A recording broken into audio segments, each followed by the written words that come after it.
ബഹുമാനരായ സത്യവിശ്വാസിനികളെ, സർവശക്തനായ അള്ളാഹുവിൻ്റെ വിധിവിലക്കുകൾ അനുസരിച്ച് കഴിവിൻ്റെ പരമാവധി ജീവിതത്തിൽ അള്ളാഹുവിനെ തഖ്വ ചെയ്ത് ജീവിക്കണമെന്ന് ആമുഖമായി എന്നോട് നിങ്ങളോട് വസിയത്ത് ചെയ്യുകയാണ്. അല്ലാഹു സുബ്ഹാനഹു വ തആല മുത്തഖികളായി ജീവിക്കാനും മുസ്ലിമായി മരിക്കാനുമുള്ള നല്ല തൗഫീഖ് നമുക്കെല്ലാവർക്കും നൽകി അനുഗ്രഹിക്കട്ടെ. പ്രിയമുള്ളവരെ, ഓഗസ്റ്റ് 15 ഒരു വെള്ളിയാഴ്ചയാണ് നമ്മളിവിടെ സമ്മേളിക്കുന്നത്. വെള്ളിയാഴ്ച എന്നുള്ളത് ഒരു വിശ്വാസിയെ സംബന്ധിച്ചിടത്തോളം എത്രത്തോളം മഹത്തരമാണ് എന്ന് പ്രത്യേകം പറഞ്ഞ് പഠിപ്പിക്കേണ്ടതില്ലാത്ത വിധം നമ്മളെല്ലാവരും ഉൾക്കൊള്ളുന്നതാണ്. അത്രയേറെ മഹത്തരമാണ് ഓരോ വിശ്വാസിയെ സംബന്ധിച്ചിടത്തോളവും ഓരോ വെള്ളിയാഴ്ചയും. എന്നാൽ ഒരു ഇന്ത്യക്കാരൻ എന്ന നിലയിൽ നമുക്ക് ഈ വെള്ളിയാഴ്ച മറ്റു ചില സവിശേഷതകൾ കൂടി നമ്മുടെ ചരിത്രപരമായി നമ്മുടെ മുമ്പിൽ വെക്കുന്നുണ്ട്. പ്രധാനമായും കൃത്യമായി പറഞ്ഞാൽ 1947 ഓഗസ്റ്റ് 15 അന്നാണ് നമുക്ക് ഈ രാജ്യത്തിന് ഒരു 3 നൂറ്റാണ്ട് കാലത്തോളം നീണ്ടുനിന്ന ബ്രിട്ടീഷ് ആധിപത്യത്തിൽ നിന്ന് സമ്പൂർണ്ണമായൊരു സ്വാതന്ത്ര്യം ലഭ്യമാകുന്നത്. ആ സ്വാതന്ത്ര്യത്തിൻ്റെ 79ാം വാർഷികം ആഘോഷിച്ചു കൊണ്ടിരിക്കുന്ന വേളയിൽ ചില തിരിഞ്ഞു നോട്ടങ്ങൾക്ക് നമ്മൾ തയ്യാറാകേണ്ടതുണ്ട്. സത്യത്തിൽ 1947 ഓഗസ്റ്റ് 14 അർദ്ധരാത്രി പിന്നിട്ട് 12:02 ബ്രിട്ടീഷുകാരൻ്റെ അധികാരത്തിൻ്റെ ചിഹ്നമായ യൂണിയൻ ജാക്ക് എന്ന പതാക വലിച്ചു താഴ്ത്തി ഇന്ത്യയുടെ ത്രിവർണ്ണ പതാക ഉയർത്തുമ്പോൾ ഇന്ത്യയുടെ പ്രഥമ പ്രധാനമന്ത്രി ജവഹർലാൽ നെഹ്റു നടത്തിയ ഒരു പ്രഖ്യാപനമുണ്ട്. വളരെ പ്രസിദ്ധമായ ഒരു പ്രഭാഷണം, ട്രസ്റ്റി വിത്ത് ഡെസ്റ്റിനി എന്ന പേരിൽ വളരെ പ്രസിദ്ധമായി അറിയപ്പെടുന്ന 20ാം നൂറ്റാണ്ടിൽ ലോകം കേട്ട ഏറ്റവും മഹത്തായ പ്രഭാഷണങ്ങളിൽ ഒന്ന് എന്ന് കരുതപ്പെടുന്ന ആ പ്രഭാഷണത്തിൽ ആമുഖമായി പറഞ്ഞൊരു പ്രധാനപ്പെട്ട വാക്കുണ്ട്. When the world sleeps, ലോകം ഉറങ്ങുമ്പോൾ India awake to life and freedom. India എന്ന രാജ്യം പുതിയൊരു ജീവിതത്തിലേക്ക്, പുതിയ സ്വാതന്ത്ര്യത്തിലേക്ക് ഉണരുകയാണ് എന്ന് പറഞ്ഞുകൊണ്ടാണ് ആ സ്വാതന്ത്ര്യത്തിൻ്റെ പ്രഖ്യാപനം നടപ്പിലാക്കുന്നത്. പക്ഷെ ആ ഒരു പ്രഖ്യാപനത്തിലേക്ക് ഈ രാജ്യം എത്തിപ്പെടുമ്പോൾ അതൊരു ഒറ്റ രാത്രി ഇരുട്ടി വെളുത്തപ്പോൾ സംഭവിച്ചതല്ല എന്ന യാഥാർത്ഥ്യം ഇന്ന് ഇന്ത്യയിൽ ജീവിക്കുന്ന, സ്വതന്ത്ര ഇന്ത്യയിൽ ജീവിക്കുന്ന ഓരോ പൗരനെയും ഓർമ്മപ്പെടുത്തേണ്ടത് ഓരോ ഇന്ത്യക്കാരൻ്റെയും ബാധ്യതയായി മാറിയിട്ടുണ്ട്. നമ്മളെല്ലാം വിസ്മരിച്ചുകൊണ്ടാണ് ജീവിച്ച് മുന്നോട്ട് പോയിക്കൊണ്ടിരിക്കുന്നത്. ഈ രാജ്യത്ത് ഇന്ന് സ്വതന്ത്ര ഇന്ത്യയുടെ 29ാം വാർഷികം ആഘോഷിക്കുന്ന ഇന്ത്യക്കാർക്ക് എത്ര പേർക്ക് ഇന്ത്യയുടെ ഈ സ്വാതന്ത്ര്യത്തിന് വേണ്ടിയിട്ട് 2 നൂറ്റാണ്ട് കാലത്തോളം പോരാടി വീണുപോയ രക്തസാക്ഷികളെക്കുറിച്ച്, അവരനുഭവിച്ച ത്യാഗങ്ങളും നൊമ്പരങ്ങളും തടവറകളും, അങ്ങനെ ഒരുപാട് ദുഃഖങ്ങളുടെ കഥയുണ്ട് ഇതിൻ്റെ പുറകിൽ. അതിലേക്കെങ്ങും തിരിഞ്ഞു നോക്കാൻ പോലും ലോകമൊന്ന് തയ്യാറാകുന്നില്ല എന്നത്, ഇന്ത്യ തയ്യാറാകുന്നില്ല എന്നുള്ളത് വർത്തമാനകാല യാഥാർത്ഥ്യമാണ്. പക്ഷെ വന്ന വഴി മറക്കരുത് എന്നുള്ളത് കൊണ്ടും ഈ നന്ദിയുള്ളവരായി ജീവിക്കണം എന്നുള്ളത് കൊണ്ടും ഒരു നല്ല മനുഷ്യൻ്റെ സ്വഭാവത്തിൽപ്പെട്ടതാണ് നമ്മൾ ഇന്ന് നേടിയിട്ടുള്ള മഹത്തരമായ നേട്ടങ്ങൾക്ക് പിറകിൽ ഈ മണ്ണിൽ മറഞ്ഞുപോയ ഇഷ്ടികകളെ കുറിച്ച് ഓർക്കലുകളാണ് ഒരു മനുഷ്യൻ്റെ നന്ദിയും കടപ്പാടും എന്നുള്ളത്. നമ്മളിന്ന് സ്വാതന്ത്ര്യം അനുഭവിക്കുന്നുണ്ടെങ്കിൽ അതിന് കാരണക്കാരായ ഒരു സമൂഹം കടന്നുപോയിട്ടുണ്ട്. അവർ അക്ഷീണം പ്രയത്നിച്ചതിൻ്റെ ഫലമായിട്ടാണ് നമുക്ക് ഈ സ്വാതന്ത്ര്യം കിട്ടിയത് എന്ന് ഓർക്കാനെങ്കിലും മനുഷ്യൻ അല്പസമയം മാറ്റിവെച്ചാൽ അത് എത്രയോ നന്ന്. അതിൽ പ്രത്യേകം എടുത്തു പറയേണ്ടത്, ഇന്ത്യ രാജ്യത്തെ ഈ സ്വാതന്ത്ര്യത്തിന് വേണ്ടിയിട്ടുള്ള പോരാട്ട വേദിയിൽ വിശ്വാസികൾ, മുസ്ലിം സമൂഹത്തിൻ്റെ പങ്ക് എന്നുള്ളതൊരു വേറിട്ട ചർച്ച തന്നെ അനിവാര്യമായിരിക്കണം. ഇന്ത്യയുടെ സ്വാതന്ത്ര്യത്തിന് വേണ്ടി മുസ്ലിം പങ്കെന്നൊരു ടൈറ്റിൽ, ഒരു വാക്ക് പറയാൻ പോലും സത്യത്തിൽ നമുക്ക് ലജ്ജയാണ്. അങ്ങനെ ഒരു മതത്തിൻ്റെ പേരിലേക്ക് ഈ സ്വാതന്ത്ര്യത്തെക്കുറിച്ച് പരിചയപ്പെടുത്തി സംസാരിക്കുക എന്നുള്ള ലജ്ജയോടെ അല്ലാതെ നമുക്ക് പറയാൻ കഴിയില്ല. ഒരു ഇന്ത്യക്കാരൻ എന്ന നിലയിൽ ഇന്ത്യയിലെ ജനങ്ങൾ ഈ സ്വാതന്ത്ര്യത്തിന് വേണ്ടി നടത്തിയ സംഭാവനകൾ എന്ന് പറയാനാണ് നമ്മൾ താല്പര്യപ്പെടുക, ഇഷ്ടപ്പെടുക. പക്ഷെ മാർഗമില്ല. ഈ വർഗീയ ഫാസിസ്റ്റ് ശക്തികളുടെ എച്ചിൽ കഷ്ണങ്ങൾക്ക് വേണ്ടി ചാരിത്രം പോലും മറന്നുപോയ ചില ചരിത്രകാരന്മാർ പുതിയ ചരിത്രങ്ങൾ എഴുതി തുടങ്ങിയപ്പോൾ ഇന്ത്യയുടെ സ്വാതന്ത്ര്യത്തിന്, ചരിത്രത്തിന് തങ്കലിപികളിൽ നിന്ന് മുസ്ലിമീങ്ങളെ ബോധപൂർവം ഒഴിവാക്കിയിട്ട് കണ്ടു നിന്നവനെയും വീട്ടിൽ മാറിയിരുന്നവനെയും ഉറങ്ങിക്കിടന്നവനെയും ഈ രാജ്യത്തെ ഒറ്റുകൊടുത്തവനെയും മാപ്പെഴുതി കൊടുത്തിട്ട്, ഈ രാജ്യത്തെ ഒറ്റുകൊടുത്ത് മാപ്പെഴുതി കൊടുത്തിട്ട് ഹിന്ദുത്വം വളർത്താൻ വേണ്ടി പ്രവർത്തിച്ചവനെയുമെല്ലാം സ്വാതന്ത്ര്യ സമര സേനാനികളായി അവരോധിച്ചിട്ട് മുസ്ലിമീങ്ങളെ ബോധപൂർവം ചവിട്ടിപ്പുറത്താക്കുമ്പോൾ ഈ രാജ്യത്തിന് വേണ്ടിയുള്ള പോരാട്ട വീതിയിൽ വീണുപോയ വിശ്വാസികളെ കുറിച്ച് മുസ്ലിമീങ്ങൾക്ക് ആ ചരിത്രം അറിയേണ്ടതുണ്ട്, പറയേണ്ടതുണ്ട്. പാഠപുസ്തകങ്ങൾ പോലും മുസ്ലിങ്ങൾ പുറത്താ. പക്ഷെ നമ്മൾ ഓർക്കേണ്ടതില്ലേ അത്? ചരിത്രമെന്നുള്ളത്, ഇന്നലകളുടെ ചരിത്രമെന്നുള്ളത് ഇന്ന് നമുക്ക് നിലനിൽക്കാൻ അനിവാര്യമായ ഘടകമാണ്. നാളുകളെ നമ്മുടെ ഭാവി ചിത്രീകരിക്കുന്നതിൽ ഇന്നലകളുടെ ചരിത്രത്തിന് വലിയ പങ്കുണ്ട്. അതുകൊണ്ട് ചരിത്രങ്ങൾ വളച്ചൊടിച്ചുകൊണ്ടേയിരിക്കുന്നത് ബോധപൂർവം, ചരിത്ര സ്മാരകങ്ങളിൽ തച്ചുടച്ചുകൊണ്ടിരിക്കുന്നത്, ചരിത്ര സ്മാരകങ്ങളുടെ നാമങ്ങളും സ്ഥലങ്ങളുടെ പേരുകളും മാറ്റി എഴുതിപ്പെട്ടുകൊണ്ടിരിക്കുന്നത്. നാളൊരു കാലത്തൊരു തലമുറ പഠിക്കാനിരിക്കുമ്പോൾ ഈ രാജ്യത്തിന്റെ ഏറ്റവും വലിയ ഭീഷണിയായവർ മുസ്ലിമീങ്ങൾ, ഈ രാജ്യത്തിന് നവോത്ഥാനത്തിന് സംഭാവന നൽകാത്തവർ മുസ്ലിമീങ്ങൾ, ഈ രാജ്യത്തെ ഒറ്റുകൊടുത്തവർ മുസ്ലിമീങ്ങൾ എന്നതായി മാറും അറിവ്. അങ്ങനെ ചുരുങ്ങിപ്പോകാൻ പാടില്ലല്ലോ. ഈ സത്യസന്ധമായ ചരിത്രത്തെ പരിശോധിക്കുമ്പോൾ ഖുഷ്വന്ത് സിംഗ് എന്ന ഇന്ത്യയുടെ ചരിത്രം എഴുതിയിട്ടുള്ള, നഗ്നമായ സത്യങ്ങൾ എഴുതിയിട്ടുള്ള ചരിത്രകാരൻ പറയുന്നത്, ഇന്ത്യയുടെ ചരിത്രം പരിശോധിച്ചാൽ, സ്വാതന്ത്ര്യത്തിന്റെ കരട് പരിശോധിച്ചാൽ, അതിലെ ചരിത്രങ്ങൾ പിന്നാമ്പുറം പരിശോധിച്ചാൽ, സ്റ്റോറി ദ ഹിസ്റ്ററി, ചരിത്രം ഏതാണെങ്കിലും അത് എഴുതപ്പെട്ടതിന്റെ മഷി നോക്കുമ്പോൾ written by the blood of Muslims, മുസൽമാന്റെ ചോര കൊണ്ടല്ലാതെ ഇന്ത്യയുടെ സ്വാതന്ത്ര്യത്തിന്റെ ചരിത്രം എഴുതാൻ കഴിയില്ല എന്ന് പറഞ്ഞിട്ടുണ്ട്. കൃത്യമായിട്ട് വസ്തുതകൾ വിവരിച്ചുകൊണ്ട് അദ്ദേഹം വിരൽ ചൂണ്ടിയത്, അദ്ദേഹം പറഞ്ഞ പ്രസ്താവന വെറുതെ പറഞ്ഞതല്ല. ജനസംഖ്യാനുപാതം അനുസരിച്ച് മുസ്ലിമീങ്ങൾ താരതമ്യേന കുറവാണെങ്കിൽ പോലും സ്വാതന്ത്ര്യത്തിന് തെരുവീതികളിൽ പോരാടി വീണവരിൽ കൂടുതലും മുസ്ലിമീങ്ങളാണ് എന്നതാണ് ചരിത്രം പറയുന്ന സത്യമെന്ന് അത് അദ്ദേഹം വിരൽ ചൂണ്ടിയത് ഇന്ത്യ ഗേറ്റിലേക്കാണ്. ഇന്ത്യ ഗേറ്റിൽ 95,000-ഓളം ആൾക്കാരുടെ പേരുകൾ എഴുതിയിട്ടുണ്ട്. സ്വാതന്ത്ര്യത്തിന് വേണ്ടി പോരാടിയിട്ടുള്ള 95,000-ഓളം ആൾക്കാരുടെ പേരുകൾ ഇന്നും ലേഖനം ചെയ്ത് വെക്കപ്പെട്ടിട്ടുണ്ട്. അതിൽ 62,000-ഓളം മനുഷ്യർ മുസ്ലിമീങ്ങൾ. 95,000 പേര് ലിസ്റ്റ് ചെയ്യുമ്പോൾ അതിൽ 62,000-ഓളം വരുന്നവർ മുസ്ലിമീങ്ങളാണ് എന്നുള്ളത് കണക്കുകൾ വ്യക്തമായി ഇന്ത്യ ഗേറ്റിൽ ഇന്നും മായ്ക്കപ്പെടാതെ തെളിഞ്ഞു കിടക്കുമ്പോൾ സ്വാതന്ത്ര്യത്തിന് വേണ്ടി പോരാടിയവർ എത്രയോ പിന്നെയും ബാക്കിയാണ്. എല്ലാ പേരുകളും ഇവിടെ ഇല്ല, എല്ലാ പേരുകളും എഴുതപ്പെട്ടിട്ടില്ല. എഴുതപ്പെടാതെ പോയ എത്രയോ മനുഷ്യരുണ്ട്. അവരെങ്ങനെ നിസ്സീമമായ സേവനം രാജ്യത്തിന് വേണ്ടി സമർപ്പിച്ചിട്ട് മൺമറഞ്ഞു പോയ ഒരുപാട് മനുഷ്യരുണ്ട്. എഴുതപ്പെട്ടവരോ 61,000 ചില്ലുവാനം ആൾക്കാർ, 62,000-ഓളം മനുഷ്യർ എഴുതപ്പെട്ടിട്ടുണ്ടെങ്കിൽ അതിൽ 1000 പേരുടെയെങ്കിലും ചരിത്രം നമുക്കറിയാമോ? ഇന്ത്യയുടെ സ്വാതന്ത്ര്യം ആഘോഷിക്കുമ്പോൾ 1000 പേരെങ്കിലും മുസ്ലിങ്ങളായി രാജ്യത്തിന് വേണ്ടി പോരാടിയവരുടെ ചരിത്രം നമുക്കറിയാമോ? ഇപ്പോൾ ഒരു 100 പേരുടെ ചരിത്രം നമ്മൾ കേട്ടിട്ടുണ്ടോ? 10 പേരുടെ പേരെങ്കിലും നമ്മുടെ ഓർമ്മയിൽ നിൽക്കുന്നുണ്ടോ? കാരണം നമ്മൾ മറക്കുകയാണ്. നമ്മുടെ ചരിത്രം മറന്നുപോയാൽ പിന്നെ ആരാണ് നമ്മുടെ ചരിത്രം ഓർമ്മപ്പെടുത്തുക? ചരിത്രം എന്നുള്ള വളരെ വ്യക്തമായ ഒരു സമൂഹത്തിന്റെ നിലനിൽപ്പിന്റെ അസ്ഥിവാരമാണ്. അതുകൊണ്ട് വ്യാജമായ നിർമ്മിതികളിലൂടെ എല്ലാ കഥകൾ മെനഞ്ഞുണ്ടാക്കിയിട്ട് ധീരന്മാരും വീരന്മാരുമായിട്ട് പലരെയും ചരിത്രത്തിൽ സ്ഥാപിച്ചെടുക്കാൻ വേണ്ടി സംഘപരിവാർ ബോധപൂർവ്വം ശ്രമിച്ചുകൊണ്ടിരിക്കുമ്പോൾ നമ്മൾ നമ്മുടെ ചരിത്ര പുരുഷന്മാരെ പോലും മറന്നിരിക്കുന്നു. ഈ രാജ്യത്തിന് വേണ്ടി ജീവൻ സമർപ്പിച്ചവർ, ഈ രാജ്യത്തിന്റെ സ്വാതന്ത്ര്യത്തിന്റെ സമരത്തിന്റെ ആ ഒരു ചരിത്രത്തിലേക്ക് ഇറങ്ങി വന്ന് നോക്കൂ. അതിന്റെ ചരിത്ര ഭൂമികയിലേക്ക് ഇറങ്ങി വരുമ്പോൾ എവിടെയാണ് സ്വാതന്ത്ര്യത്തിന് വേണ്ടി സമൂഹം ദാഹിച്ചതെന്ന് മനസ്സിലാവും. ആദ്യമായിട്ട് നേർക്കുനേരെ ബ്രിട്ടീഷുകാരോട് ഏറ്റുമുട്ടാൻ തയ്യാറായത് ആരാണ്? ആദ്യമായിട്ട് ബ്രിട്ടീഷുകാരുമായിട്ട് ഒരു ഏറ്റുമുട്ടൽ പോലും നടത്തിയത് പ്ലാസി യുദ്ധമാണ്. ഒരു മുസ്ലിം രാജാവ് നേതൃത്വം കൊടുത്തിട്ടുള്ളതാണ് പ്ലാസി യുദ്ധം എന്നുള്ളത്. ആ പ്ലാസി യുദ്ധമാണ് ആദ്യമായി നേർക്കുനേർ ബ്രിട്ടീഷുകാർ നേരിടേണ്ടി വന്ന ആദ്യത്തെ യുദ്ധം. സിറാജുദ്ദൗള അദ്ദേഹം നേതൃത്വം കൊടുത്ത യുദ്ധമാണ് ആദ്യ യുദ്ധം. 1757 വരെയും ബ്രിട്ടീഷുകാർ ഇവിടെ ഈസ്റ്റ് ഇന്ത്യ കമ്പനി സ്ഥാപിച്ച് ഈ രാജ്യത്ത് നാട്ടുവാഴികളെല്ലാം കീഴടക്കിക്കൊണ്ട് സ്വാധീനിച്ചും പ്രലോഭിപ്പിച്ചും നാട് നീളെ ഭരണം സ്ഥാപിച്ച് കോട്ടകളും സൈനികരെയും കൊണ്ട് സന്നിവേശിപ്പിച്ചിട്ട് ഈ രാജ്യം പട്ടിപ്പട്ടിയായി പിടിച്ചെടുക്കുമ്പോൾ ആദ്യമായി അവർക്കെതിരെ ഒരു നേരിട്ട ആക്രമണത്തിന് തയ്യാറായത്, ഒരു സായുധ സമരം നടത്തിയത് സിറാജുദ്ദൗളയാണ്. അതുവരെ അവർക്കൊരു ഡിഫൻസ് നേരിടേണ്ടി വന്നിട്ടില്ല. പ്രതിരോധം പിന്നെ കനത്തു. പിന്നെ ടിപ്പുവിന്റെയും ഹൈദരാലിയുടെയും കാലഘട്ടമാണ്. അന്ന് നാട്ടുരാജ്യങ്ങളാണ് ഇന്ത്യ. ഓരോ നാട്ടുരാജ്യങ്ങളാ ഓരോ ഘടത്തിലേക്കും അധികാരം സ്ഥാപിക്കാൻ വേണ്ടി കടന്നു ചെല്ലുമ്പോൾ ശക്തമായ പ്രതിരോധങ്ങൾ ഉണ്ടായി മുസ്ലിം നേതൃത്വത്തിൽ. അതിൽ ഏറ്റവും വലിയ ശക്തമായ പ്രതിരോധം തീർത്തത് ടിപ്പു സുൽത്താനാണ്. 4 യുദ്ധങ്ങൾ നടത്തിയിട്ടുണ്ട് ടിപ്പു സുൽത്താൻ ഈ ബ്രിട്ടീഷുകാരുമായി ബന്ധപ്പെട്ട്. ബ്രിട്ടീഷുകാർക്ക് അന്ന് 80 രാജ്യങ്ങൾ അവർ കോളനിവൽക്കരിച്ചിട്ടുണ്ട്. അത്രയും വലിയ സാമ്രാജ്യത്വ ശക്തികളായ ബ്രിട്ടീഷുകാർക്കെതിരെ മൈസൂറിന്റെ ഒരു നായകൻ ഇറങ്ങി നിന്നിട്ട് ഒരു 4 യുദ്ധം നടത്തിയിട്ട് അവരെ വിറപ്പിച്ചിട്ടുണ്ടെങ്കിൽ അദ്ദേഹത്തിന്റെ യുദ്ധതന്ത്രം എത്രയും ശക്തമാണ്. എത്ര വലിയ സാമർഥ്യം ഉണ്ടായിരുന്നു, എത്ര വലിയ സൈനിക ശേഷി അദ്ദേഹത്തിനുണ്ടായിരുന്നു, എത്ര വലിയ മാസ്റ്റർ പ്ലാൻ ഉണ്ടായിരുന്നു ആ മനുഷ്യൻ മനസ്സിലാക്കണം. ചെറിയ മനുഷ്യനല്ല ടിപ്പു സുൽത്താൻ. ഇവരൊക്കെ പറയും പോലെ വർഗീയവാദിയും ഭീകരവാദിയുമായി ചിത്രീകരിക്കുന്ന ഒരു വ്യക്തിയല്ല. സ്വന്തം നാട് സംരക്ഷിക്കാൻ വേണ്ടിയിട്ട് 80 രാജ്യങ്ങൾ കീഴടക്കി വെച്ചിട്ടുള്ള ബ്രിട്ടീഷുകാരനോട് പോരാടി നിൽക്കാൻ മാത്രം വീറും തന്റേടമുള്ള മനുഷ്യൻ ടിപ്പു സുൽത്താൻ. ഈ ഇന്ത്യയുടെ ചരിത്രത്തിൽ ഒരു രാജാവ് പോലും നേർക്ക് നേരെ യുദ്ധം ചെയ്ത് ബ്രിട്ടീഷുകാരന് മുമ്പിൽ മരിച്ചു വീണിട്ടില്ല. ടിപ്പു അല്ലാതെ ഒരു മനുഷ്യന് മരിച്ചു വീണിട്ടില്ല. ബ്രിട്ടീഷുകാരോട് നേരിട്ട് പടപെട്ടിയിട്ട് രക്തത്തിൽ കുളിച്ച് രക്തസാക്ഷിയായ ഷഹീദ്, ആ പേര് അങ്ങനെ പറയും ആൾക്കാര്. ബാംഗ്ലൂർ മൈസൂരിലൊക്കെ പോയാൽ ജനങ്ങൾ ഇന്നും പറയാറുണ്ട് ഷഹീദ് ഷേർ എന്ന് പറയും.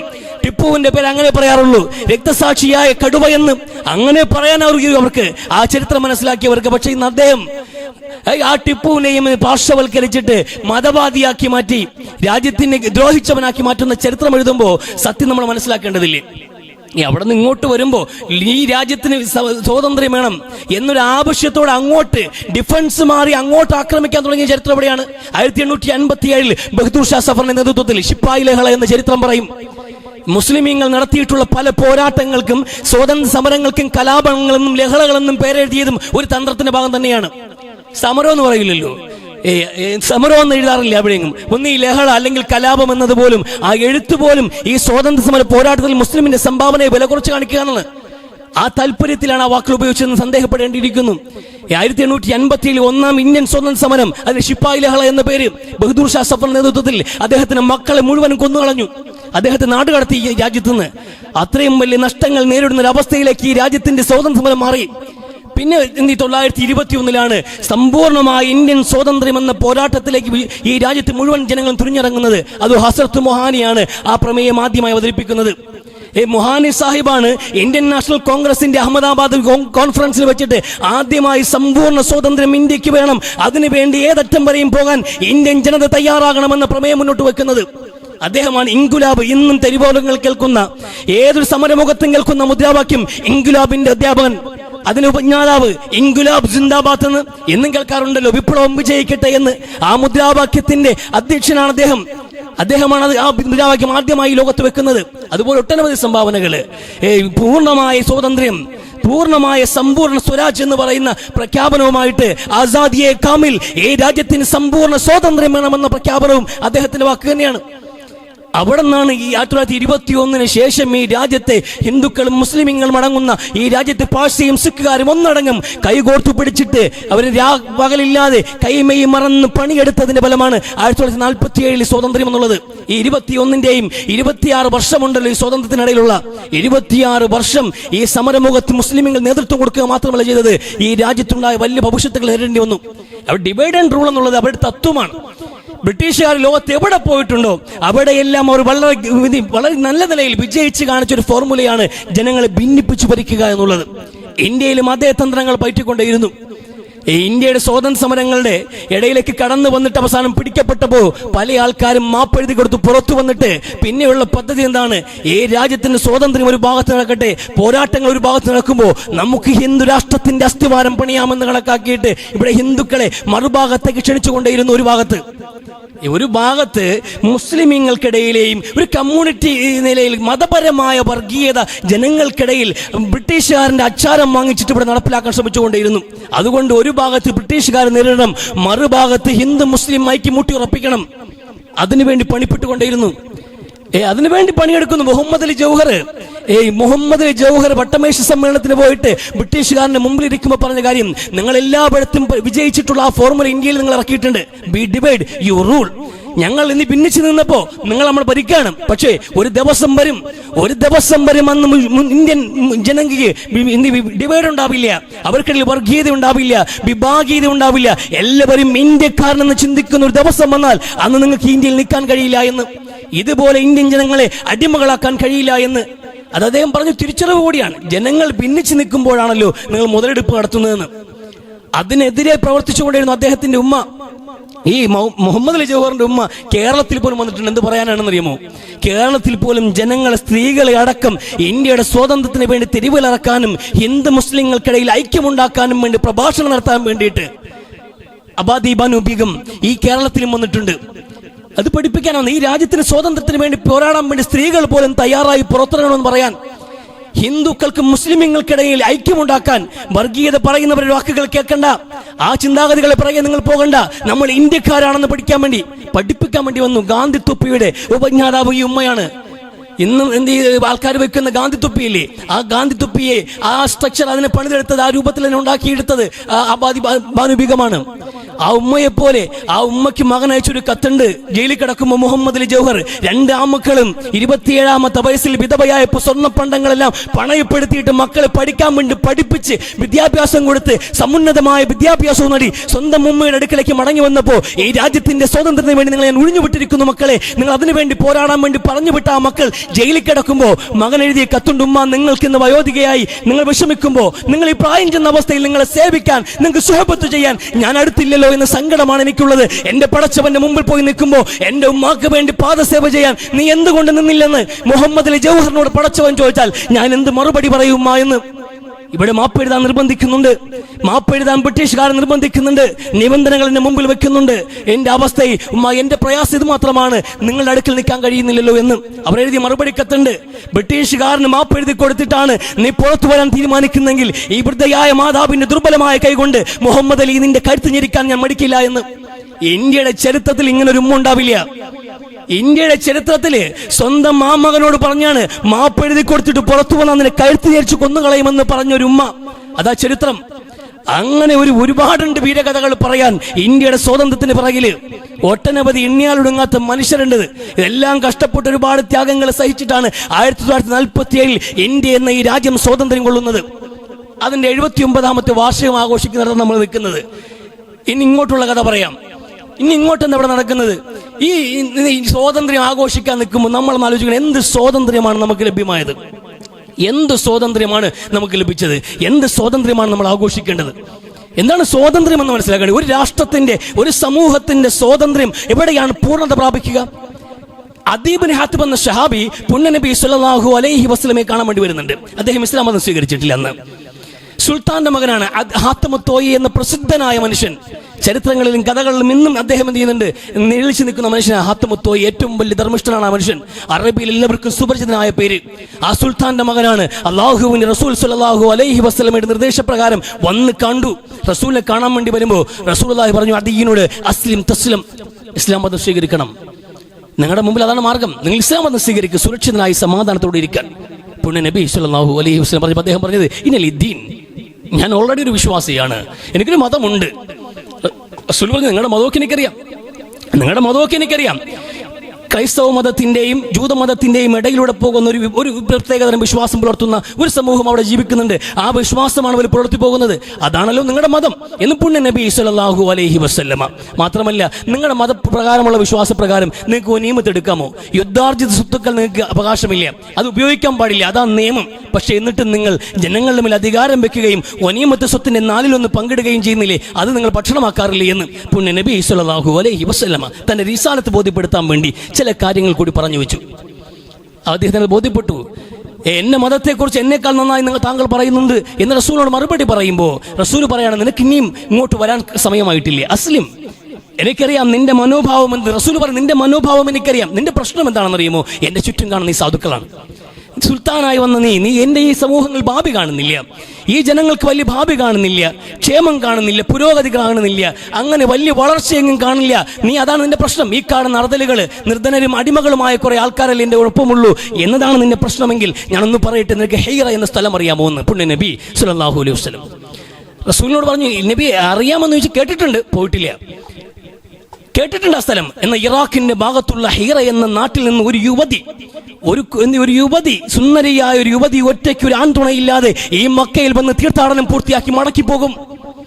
അങ്ങനെ മടങ്ങിപ്പോകുന്ന ഒരു അവസ്ഥയിൽ ഈ രാജ്യം വികസിക്കും, ഈ നാടിന് സ്വാതന്ത്ര്യം ഉണ്ടാകും, ഈ പ്രസ്ഥാനം വളരുമെന്ന് പുണ്യ നബി സല്ലല്ലാഹു അലൈഹി വസല്ലം. നിനക്കറിയുമോ ഹുർമുസിന്റെ മകൻ കിസ്റയെ, റോമിന്റെ അധിപനായ കിസ്റയെ നിനക്കറിയില്ലേ? ആ കിസ്റയുടെ നിധിശേഖരങ്ങൾ ജനങ്ങളെ നിന്ന് കൊള്ളയടിച്ചും നികുതി പിരിച്ചും തലമുറകൾക്ക് ഇട്ടുണ്ണാനുള്ള സമ്പാദ്യങ്ങൾ കുമിച്ചുകൂട്ടി വെച്ചിട്ട് വ്യക്തികളിലേക്ക് കേന്ദ്രീകരിക്കപ്പെട്ട സമ്പത്ത് മുഴുവനും ആ നിധിശേഖരങ്ങൾ പുറത്തു കൊണ്ടുവന്നിട്ട് ജനങ്ങൾക്കിടയിൽ വീതിക്കുന്ന ഒരു കാലഘട്ടം വരുമെന്ന് ഇസ്ലാം അതിന് നേതൃത്വം കൊടുക്കുമെന്ന് പുണ്യ നബി സല്ലല്ലാഹു അലൈഹി വസല്ലം. ഹുർമുസിന്റെ മോൻ കിസ്റയാണോ എന്ന്? അതെ, ഹുർമുസിന്റെ മോൻ കിസ്റ തന്നെ, സംശയം വേണ്ടെന്ന്.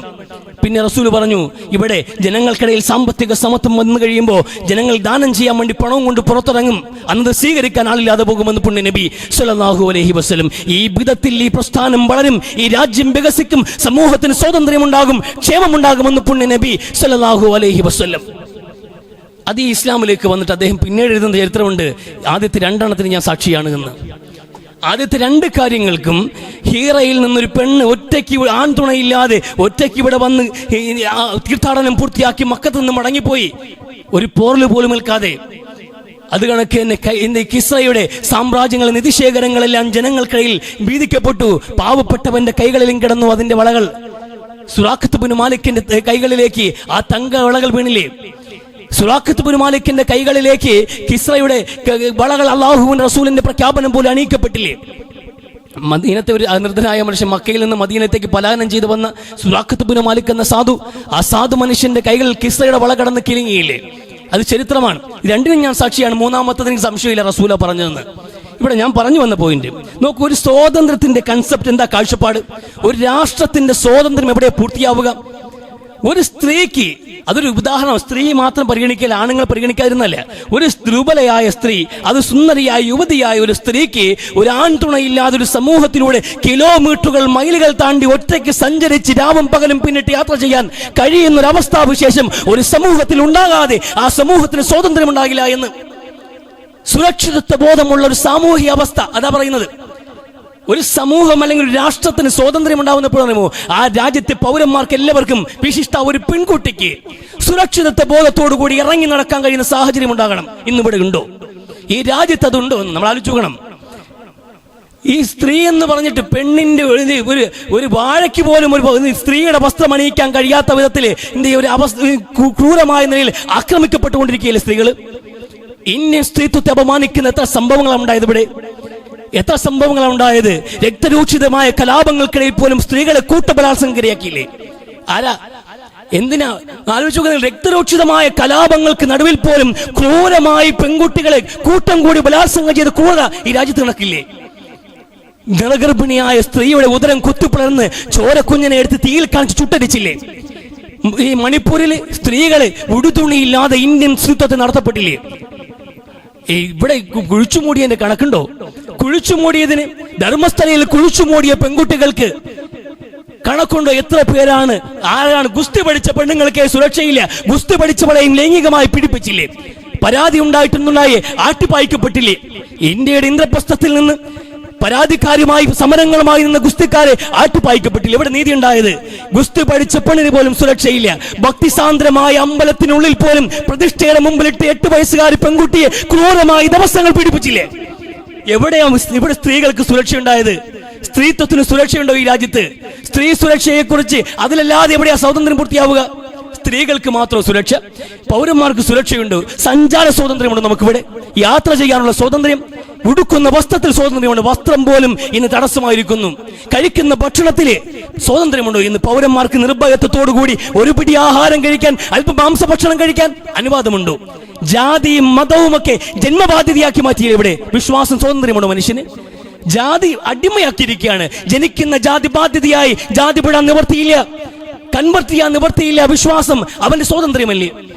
തൊഴിൽ അടിച്ചേൽപ്പിക്കപ്പെട്ടില്ലേ? ഒരു ജാതിയിൽ പിറന്നവൻ നായാടിയാണെങ്കിൽ നമ്പൂതിരിയുടെ തുണി അലക്കിയാൽ മതി എന്ന് പറയുന്ന സമ്പ്രദായം.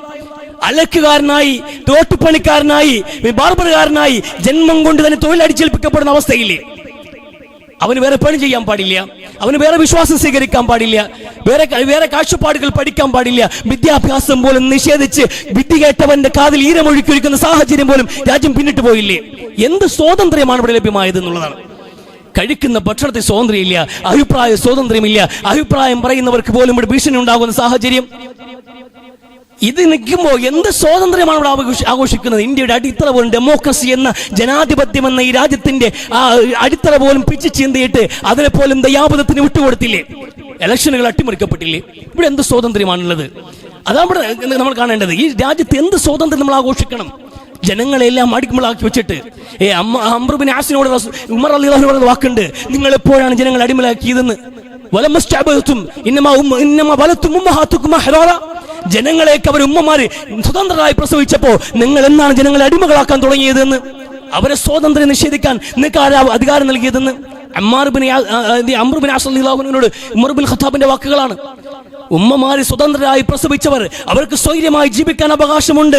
അവർക്ക് ഓട്ടപ്പന്തയത്തിൽ പങ്കെടുക്കാം, ആരെയും തോപ്പിക്കാം, എവിടെയും ജയിക്കാം, അവന്റെ അവകാശമായിരിക്കുമ്പോ നിന്റെ മകനെ തോപ്പിച്ചതിന്റെ പേരിൽ എന്തുകൊണ്ട് ചാട്ടയടി ജൂതനുണ്ടായി എന്ന് ജാതിയും മതവും നോക്കാതെ നീതിയുടെ പക്ഷത്ത് നിന്നിട്ട് ഒരു പൗരന്റെ സ്വാതന്ത്ര്യത്തെ കുറിച്ച് സംസാരിച്ചില്ല ഉമർ ബിൻ ഖത്താബ് റളിയല്ലാഹു അൻഹു. ആ മനുഷ്യനെ വാർത്തെടുത്തത് എന്താണ്? വിശുദ്ധ ഖുർആൻ. ആ സ്വാതന്ത്ര്യമല്ലേ നമുക്കിവിടെ വേണ്ടത്? ഇവിടെ ഉണ്ട് സ്വാതന്ത്ര്യം. എന്ത് സ്വാതന്ത്ര്യം ആഘോഷിക്കേണ്ടത് നമ്മളിവിടെ? അവിടെ തീർന്നില്ല റസൂൽ സ്വാതന്ത്ര്യത്തെ കുറിച്ചുള്ള കൺസെപ്റ്റ് എന്താ? പിന്നെ പറയുന്നത് വ്യക്തി കേന്ദ്രീകൃതമായി സ്വത്ത് മാറാൻ പാടില്ല. സമ്പത്തുകൾ ഒരു വ്യക്തികളിലേക്ക് കേന്ദ്രീകരിക്കപ്പെടുന്ന സാഹചര്യം മാറിയിട്ട് അത് ജനങ്ങളിലേക്ക് വിധിക്കപ്പെടണം. ഇവിടെ 1-2 വ്യക്തികളിലേക്ക്, അല്ലെങ്കിൽ ചുരുക്കം 2.5% വരുന്ന അതിസമ്പന്നമാർക്കിടയിലേക്ക് മാത്രം സമ്പത്ത് ഒഴുകിക്കൂടുകയും സാധുക്കൾ പിന്നെയും സാധുക്കളായി മാറുകയും ചെയ്യുന്നു. പട്ടിണി പിന്നെയും പട്ടിണിയാണ്. അത്താഴ പട്ടിണിക്കാരായി 40 കോടിയോളം ജനങ്ങൾ അന്തിയുറങ്ങുന്ന ഇന്ത്യ എന്ന രാജ്യം. മരിച്ചുപോയ തന്റെ ഭാര്യയെ കുഴിച്ചടക്കാൻ പോലും വസ്തുവില്ലാതെ, അതിനെ കൊണ്ടുപോകാൻ ആംബുലൻസിന് പൈസ ഇല്ലാതെ സൈക്കിളിൽ വെച്ച് കെട്ടി പോകേണ്ടി വന്ന ഗതികെട്ട കാലം. എവിടെ രാജ്യത്തിന് സ്വാതന്ത്ര്യം ഉണ്ടായതെന്ന് ആലോചിക്കണ്ടേ നമ്മള്? എവിടെ സ്വാതന്ത്ര്യം ഉണ്ടാവുക?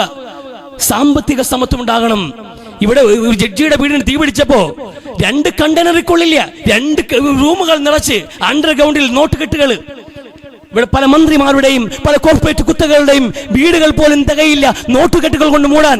എന്നാൽ ഈ രാജ്യത്തെ താഴെ പട്ടിണിക്കാരനായവൻ സ്വന്തം മകളും പിഞ്ചുമക്കൾ തേങ്ങിക്കരയുമ്പോ, വിശന്ന് കൈകൾ നീട്ടി കരയുമ്പോ, കീശയിൽ തപ്പിയാൽ 1 രൂപയുടെ നാണയം പോലും ഇല്ലാതെ അന്തി ഉറങ്ങുന്ന എത്രയോ അച്ഛന്മാരുണ്ട്, എത്ര അമ്മമാരുണ്ട്. ആരെങ്കിലും ആലോചിച്ചിട്ടുണ്ടോ? ആരെങ്കിലും ഏതെങ്കിലും നേതാവിന്റെ ഉറക്കം നഷ്ടപ്പെട്ടിട്ടുണ്ടോ? ഇല്ല. പിന്നെ എന്ത് സ്വാതന്ത്ര്യമാണ് നമ്മൾ ആഘോഷിക്കേണ്ടത്? സാമ്പത്തിക സമത്വം ഉണ്ടാകേണ്ടത്. റസൂല് പറഞ്ഞത് അങ്ങനെയാണ്. ധനങ്ങൾ ശേഖരിക്കപ്പെട്ടതെല്ലാം പുറത്തെടുത്ത് ജനങ്ങൾക്കിടയിൽ വീതിക്കപ്പെടണം. ജനങ്ങൾക്ക് ജീവിക്കാൻ തൊഴിലവസരങ്ങൾ സൃഷ്ടിക്കപ്പെടണം. എല്ലാ ജനങ്ങളും ക്ഷേമത്തോടെ ജീവിക്കുകയും അവസാനം ദാനം ചെയ്യാൻ ഇറങ്ങുന്നവന്റെ കയ്യിൽ നിന്ന് ദാനം സ്വീകരിക്കാൻ ജനങ്ങളില്ലാത്തൊരവസ്ഥയിലേക്ക് രാജ്യം വികസിക്കുമ്പോഴാണ് രാജ്യത്തിന്റെ സ്വാതന്ത്ര്യം പൂർണ്ണമാവുക. ഇതല്ലേ ഗാന്ധിയും പറഞ്ഞത്? ഞാൻ സ്വപ്നം കണ്ട ഇന്ത്യ എന്നറിയുമോ നിങ്ങൾക്ക്? ഞാൻ കണ്ട സ്വാതന്ത്ര്യം എന്നറിയുമോ? അന്ത്യോദയം. അവസാനത്തെ ആൾ, ഈ രാജ്യത്തെ ഏറ്റവും താഴെത്തിട്ടുള്ള പൗരന്റെ വീട്ടുപടിക്കൽ പോലും പുരോഗമനവും വളർച്ചയും എത്തുന്ന ഒരു കാലം ഉണ്ടാകും. അന്ന് ഈ രാജ്യത്തിന്റെ സ്വാതന്ത്ര്യം പൂർത്തിയാകൂ എന്ന് ഇന്ത്യയുടെ രാഷ്ട്രപിതാവ് ഗാന്ധിജി. അതല്ലേ റസൂൽ പഠിപ്പിച്ചത്? അതല്ലേ ഇസ്ലാമിന്റെ കൺസെപ്റ്റ്? ആ സ്വാതന്ത്ര്യം കിട്ടിയിട്ടല്ലേ നമുക്ക് ആഘോഷിക്കാനുള്ളത്? ജനങ്ങളെ അടിമകളാക്കി വെച്ചിട്ട്, ജനങ്ങളുടെ അഭിപ്രായ സ്വാതന്ത്ര്യം പോലും ഹനിച്ചിട്ട്, സ്ത്രീത്വത്തിന് സുരക്ഷയില്ല, കുത്തകളായിക്കൊണ്ടിരിക്കുന്നു, വ്യക്തി കേന്ദ്രീകൃതമായി സമ്പത്ത് മാറിയിട്ട് രാജ്യം പട്ടിണിക്ക് കിടന്ന് പടയുമ്പോ, ചക്രശ്വാസം വലിക്കുമ്പോ, ജനാധിപത്യം മരണശയ്യയിൽ കിടക്കുമ്പോ നമ്മൾ എങ്ങനെയാണ് സ്വാതന്ത്ര്യം ആഘോഷിക്കുക എന്നുള്ളതാണ് എന്റെ ചോദ്യം. ഗൗരവത്തോടെ ഈ രാജ്യത്തിന്റെ ചരിത്രമൊന്നും നമ്മൾ മറന്നു പോകാൻ പാടില്ല. ഈ രാജ്യത്തിന്റെ വീണ്ടെടുപ്പിന് വേണ്ടി വിശ്വാസികൾ കൈമെയ്യും മറന്ന് പണിയെടുത്തിട്ടുണ്ട് എങ്കിൽ, ഈ രാജ്യത്തെ നശിപ്പിക്കുന്ന ഇതിന്റെ സ്വത്തും സമ്പാദ്യങ്ങളും മാത്രം കണ്ടുവെച്ചുകൊണ്ട് ബ്രിട്ടീഷുകാരന്റെ അതേ കണ്ണുകളോടുകൂടി ഈ രാജ്യത്തിന്റെ ഭൂസ്വത്തുക്കളും ഈ രാജ്യത്തിന്റെ സമ്പൽ സമൃദ്ധിയും കൊള്ളയടിച്ച് കുംഭവീർപ്പിക്കാൻ വേണ്ടി ഒറ്റുകൊടുക്കുന്ന പഴയ ബ്രിട്ടീഷുകാരന്റെ അതേ തനിനിറം കാണിക്കുന്നവരോട് നമുക്ക് സന്ധിയില്ലാത്ത സമരം ഉണ്ടാകണം. അമ്മയുടെ മടിത്തട്ടിൽ കിടന്നുകൊണ്ട് ഭഗത് സിംഗ് പറഞ്ഞതുപോലെ, കറുത്ത കോട്ടിട്ട വെള്ളക്കാരിൽ നിന്നും വെള്ളക്കുപ്പായമിട്ട കൊള്ളക്കാർക്ക് രാജ്യമേൽപ്പിക്കാൻ വേണ്ടിയായി പോകുമോ ഈ സ്വാതന്ത്ര്യ സമര പോരാട്ടങ്ങളെന്ന് ഞാൻ സങ്കടപ്പെടുന്നു എന്ന് ആ വിലാപം ഇന്നും കാറ്റിൽ മുഴങ്ങിക്കൊണ്ടിരിക്കുന്നു ഈ രാജ്യത്ത്. ഗൗരവത്തോടെ കാര്യങ്ങൾ ചിന്തിച്ച് മനസ്സിലാക്കുക. ചരിത്രം മറന്നു പോകാൻ പാടില്ല. വന്ന വഴികൾ മറന്നു പോകുന്നത് നല്ല മനുഷ്യന്റെ ലക്ഷണവുമല്ല. അള്ളാഹു തൗഫീഖ് നൽകി അനുഗ്രഹിച്ച് ചിന്തിച്ച് ഗൗരവത്തോടെ കാര്യങ്ങൾ മനസ്സിലാക്കുക.